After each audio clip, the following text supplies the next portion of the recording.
Uttarakhand express आप देख रहे हैं, आपके साथ मैं हूं चांदनी धवन और बात करेंगे रुद्रपुर से। बेहद हैरान भरी खबर सामने आ रही है। एक सूदखोर ने दरिंदगी की सारी हदें पार कर दी। आरोप सूदखोर चिराग अग्रवाल पर है। चिराग अग्रवाल ने अपने बाउंसर्स के साथ मिलकर एक शख्स के पहले तो पूरे कपड़े उतरवा दिए और फिर जबरदस्ती उससे नागिन डांस कराया। और इतना ही नहीं, पीड़ित की जमकर पिटाई भी की गई और इसका वीडियो सोशल मीडिया पर भी वायरल कर दिया गया। पीड़ित ने कुछ पैसे चिराग अग्रवाल से लोन लिया था और उसको चुकाने में कुछ देरी हो रही थी। और इतना ही नहीं, पुलिस का आरोप है कि जब किसी अन्य मामले में चिराग अग्रवाल को पुलिस पकड़ने गई तो उसने अपनी गाड़ी से पुलिस के सीईओ को भी कुचलने की कोशिश की, जिसके बाद करीब 8 किलोमीटर पीछा करने के बाद आरोपी चिराग अग्रवाल को गिरफ्तार कर लिया गया। बताया जा रहा है कि सूदखोर चिराग अग्रवाल कई लोगों के ऐसे वीडियो बना चुका है और फिर उसे वायरल करने के नाम पर पैसे वसूलता है। चिराग के मोबाइल से कई और ऐसे वीडियो मिले हैं। अब पुलिस ने 2 बाउंसर्स को भी हिरासत में ले लिया है।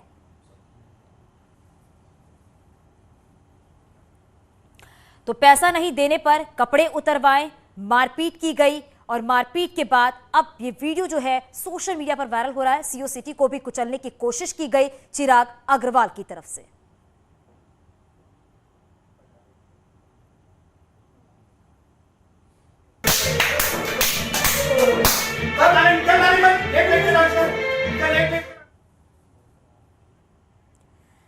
और हमारे सहयोगी चंदन बंगारी हमारे साथ फोन लाइन पर जुड़ गए हैं। चंदन, क्या कुछ ये पूरा मामला है और चिराग अग्रवाल को हिरासत में ले लिया गया है, आगे क्या कार्रवाई?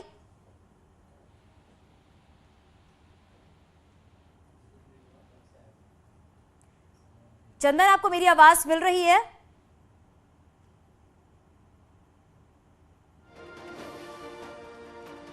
तो ये वीडियो आप देख रहे हैं, सूदखोर चिराग अग्रवाल की दरिंदगी देखने को मिली है। सोशल मीडिया पर यह वीडियो वायरल हो रहा है और आपको बता दें कि वायरल करने के नाम पर पैसे वसूलता है चिराग अग्रवाल। चिराग के मोबाइल से कई और ऐसे वीडियो मिले हैं। अब पुलिस ने 2 बाउंसर्स को भी हिरासत में ले लिया है।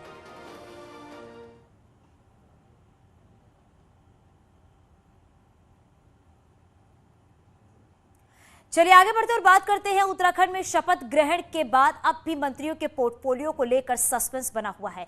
चर्चा है कि विधानसभा सेशन से पहले मंत्रियों को पोर्टफोलियो बांटे जा सकते हैं। मौजूदा कैबिनेट में 5 पुराने मंत्री हैं तो 3 विधायक सौरभ बहुगुणा, चंदन रामदास और प्रेमचंद अग्रवाल पहली बार मंत्री बनाए गए हैं। हालांकि कोई भी मंत्री पोर्टफोलियो को लेकर खुलकर कुछ भी नहीं कह रहा है, लेकिन इच्छा सबकी मनपसंद डिपार्टमेंट पाने की है। चर्चा है कि सौरभ बहुगुणा हायर एजुकेशन जैसा डिपार्टमेंट चाहते हैं, वहीं चंदन रामदास समाज कल्याण, सुबोध उनियाल टूरिज्म और पावर डिपार्टमेंट चाहते हैं। माना यह भी जा रहा है कि पुराने मंत्रियों को उनके विभाग रिपीट करने के लिए कुछ नए विभागों से नवाजा जा सकता है।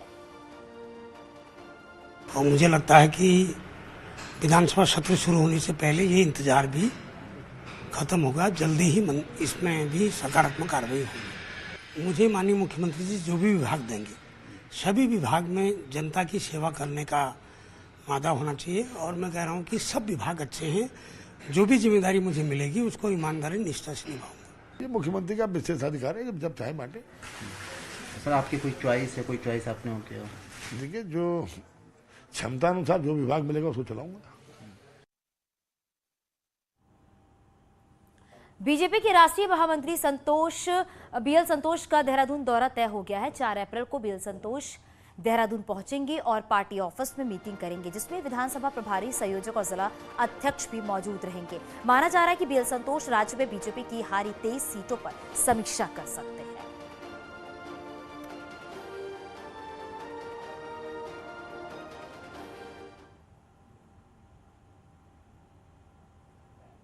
विधानसभा चुनाव पूरे होते ही बीजेपी अब 2024 के लोकसभा चुनाव की तैयारियों में जुट गई है। फोकस उन 23 विधानसभा सीटों पर है जिन्हें बीजेपी विधानसभा चुनाव में हार गई है।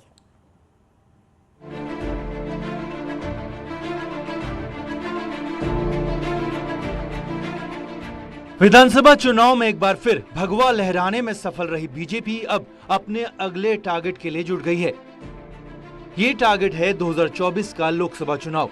अभी लोकसभा की 5 सीटें बीजेपी के पास हैं, लेकिन क्या 2024 में पार्टी इतिहास को दोहरा पाएगी?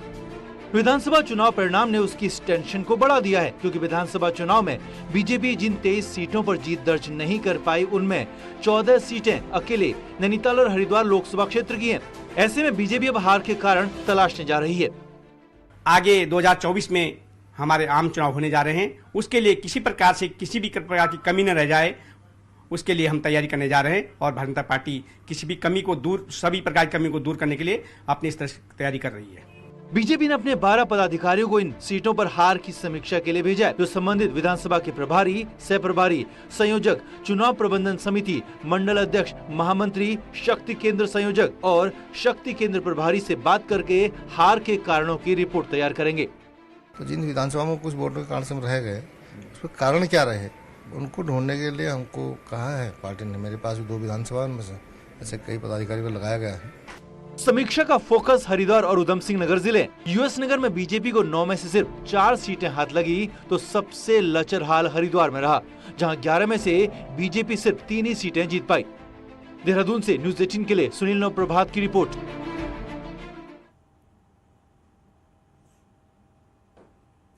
बीजेपी में हार की समीक्षा के साथ ही एक बार फिर घमासान होने के भी आसार है। बीजेपी में हरिद्वार से लेकर उधम सिंह नगर और लोहाघाट तक प्रत्याशियों ने भीतरघात के आरोप लगाए हैं। आरोपों के दायरे में बीजेपी के कई बड़े नेता भी शामिल हैं। लोहाघाट से चुनाव हारे बीजेपी के पूर्व विधायक पूरन सिंह फर्त्याल का कहना है कि समीक्षा होनी ही चाहिए। जो समझदार लोग चुनाव में पार्टी को हराने का काम कर रहे थे, पार्टी को उन पर कड़ी कार्रवाई करनी चाहिए। किच्छा से चुनाव हारे बीजेपी के पूर्व विधायक राजेश शुक्ला का कहना है कि समीक्षा जीती सीटों की भी होनी चाहिए। जिन कार्यकर्ताओं ने अच्छा काम किया उनका भी नोटिस लिया जाना चाहिए, और जिन्होंने दायित्व लेकर भी पार्टी के खिलाफ काम किया उन पर एक्शन होना चाहिए। रही हैं जो पार्टी द्वारा वितरघात की शिकायतें कार्यकर्ताओं द्वारा भी आई हैं कि यहाँ पर लोगों ने वितरघात किया है। जो बड़े पदों में लोग हैं, उन पदों में हम बुरी तरह हारे हैं, तो कहीं न कहीं तो वितरघात हुआ है। उसको प्लेटफार्म में और जो समीक्षा बैठक होगी उस पर रखा जाएगा। पीएम मोदी के सितंबर तक गरीबों को फ्री राशन मिलेगा, इसका ऐलान जब किया तो सीएम धामी ने इस पर खुशी जताई और कहा कि पीएम के इस फैसले से गरीबों को मदद मिलेगी और इस फैसले से उत्तराखंड के लोगों को भी लाभ मिलेगा। आपको बता दें, कल केंद्रीय कैबिनेट ने बड़ा फैसला लेते हुए मुफ्त राशन योजना को 6 महीने के लिए बढ़ा दी है, जिसके तहत गरीबों को अब सितंबर तक फ्री राशन मिलेगा।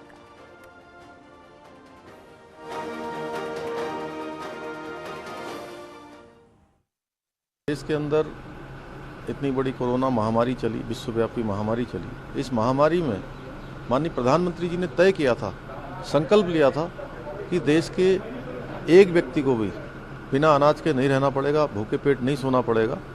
और उन्होंने ये योजना लगातार चलाई, जिसमें देश के 80 करोड़ लोगों को लगातार इसका लाभ मिलता रहा। उत्तराखंड के अंदर भी 60 लाख लोगों को लगातार इसका लाभ मिला है। अब उन्होंने 6 माह के लिए इसको विस्तार दिया है, सितंबर माह तक इसको आगे बढ़ाया है। हम हृदय की गहराइयों से माननीय प्रधानमंत्री जी का धन्यवाद करते हैं कि जिनको हर गरीब की, मजदूर की, अब शोषित वंचित की, समाज के अंतिम छोर में खड़े हुए व्यक्ति की चिंता है कि कोई भूखा न रहे, उसके लिए हम दिल से उनका आभार व्यक्त करते हैं। उत्तराखंड चुनाव के दौरान मुस्लिम यूनिवर्सिटी की मांग करने वाले और कांग्रेस की हार की वजह माने जा रहे कांग्रेस नेता अकील अहमद ने अब कांग्रेस लीडरशिप पर टिकट बेचने का आरोप लगाया है।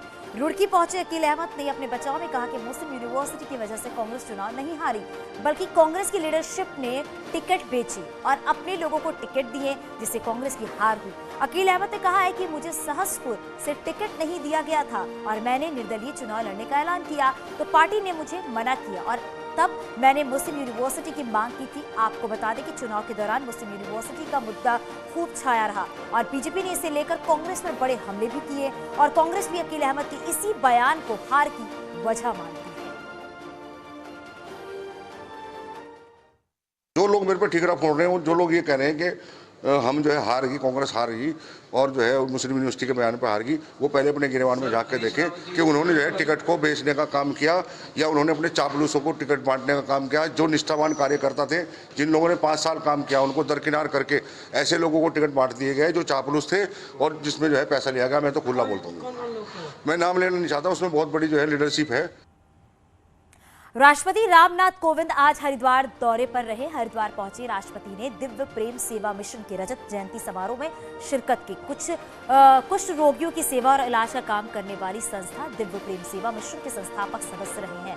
रामनाथ कोविंद मंच से लोगों को संबोधित करते हुए राष्ट्रपति ने कहा कि सेवा के क्षेत्र में लगाया गया पौधा आज वट वृक्ष बन गया है और जिस उद्देश्य के लिए दिव्य प्रेम सेवा मिशन की स्थापना की गई थी, आज भी संस्था लगातार उस उद्देश्य के साथ कार्य कर रही है। हम सब जानते हैं कि स्वतंत्रता के पश्चात हमारे संविधान द्वारा अस्पृश्यता का अंत किया गया और उसे दंडनीय भी बनाया गया। किसी भी रूप में अस्पृश्यता एक अमानवीय आचरण एवं धर्म पर आधारित अस्पृश्यता का अंत तो कर दिया गया, परंतु दुर्भाग्य से सदियों से चली आ रही कुष्ठ रोग से प्रभावित लोगों के प्रति मानसिक अस्पृश्यता आज भी पूरी तरह समाप्त नहीं हुई। उस कार्य को गौरव प्रदान किया महामहिम राष्ट्रपति जी ने आकर के। हम महामहिम रामनाथ कोविंद जी का इस बात के लिए अभिनंदन करते हैं कि उन्होंने ऐसे कार्यों को आकर के आशीषित किया, उन कार्यों को आकर के गौरव प्रदान किया। सेवा कार्य करने वालों को संबल मिलता है। कल से उत्तराखंड बोर्ड के हाई स्कूल और इंटरमीडिएट के एग्जाम शुरू होने जा रहे हैं। बोर्ड एग्जाम के लिए एजुकेशन डिपार्टमेंट की खास तैयारी रखी है।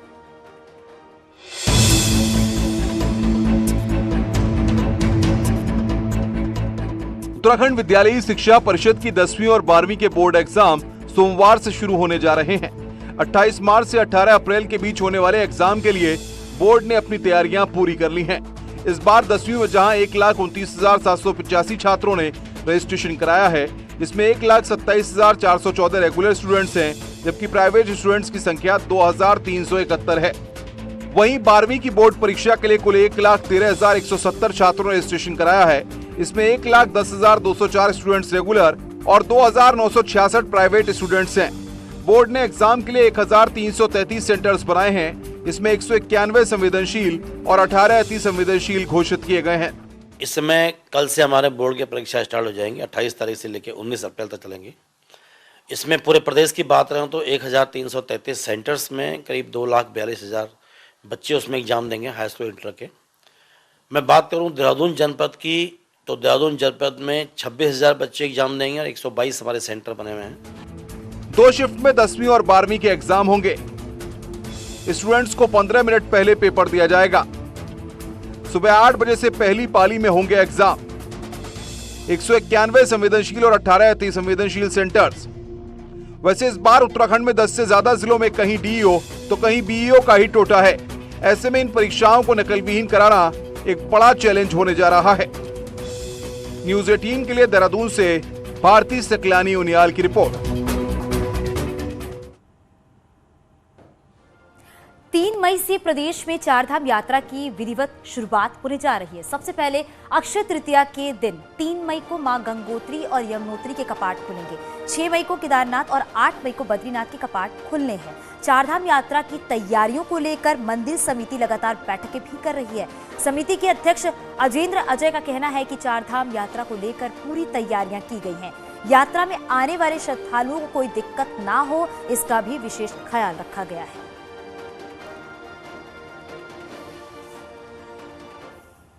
यात्रा को लेकर के श्री बद्रीनाथ केदारनाथ मंदिर समिति के स्तर से जो भी जरूरी आवश्यकताएं होती हैं वो सभी तैयारियां की जा रही हैं और हम निरंतर सभी प्रकार की व्यवस्थाओं की मॉनिटरिंग कर रहे हैं। हमारी जो टीम है वो केदारनाथ जी और बद्रीनाथ धाम जी के वहाँ भी निरीक्षण करके वापस लौट चुकी है और इसके बाद अप्रैल 1 या 2 वीक में हमारी जो अग्रिम टीम होती है वो टीम केदारनाथ जी और बद्रीनाथ जी पहुंच जाएंगी और वहां पर जो भी जरूरी आवश्यकताएं होंगी उनको पूरा करने का लगातार उसको मॉनिटरिंग करते रहेंगे।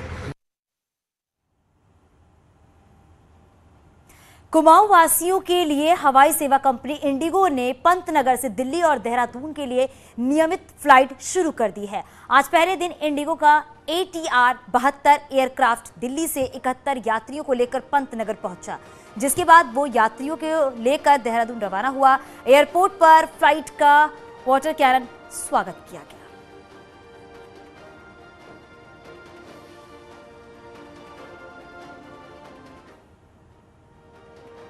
उत्तरकाशी का यमुना घाटी क्षेत्र के प्रसिद्ध बुग्याली क्षेत्र गुलाबी कांट इन दिनों पर्यटकों से गुलजार है और पर्यटक स्कीइंग का आनंद ले रहे हैं और यहाँ कई राज्यों से पर्यटक पहुंच रहे हैं और इन खूबसूरत वादियों का दीदार कर रहे हैं।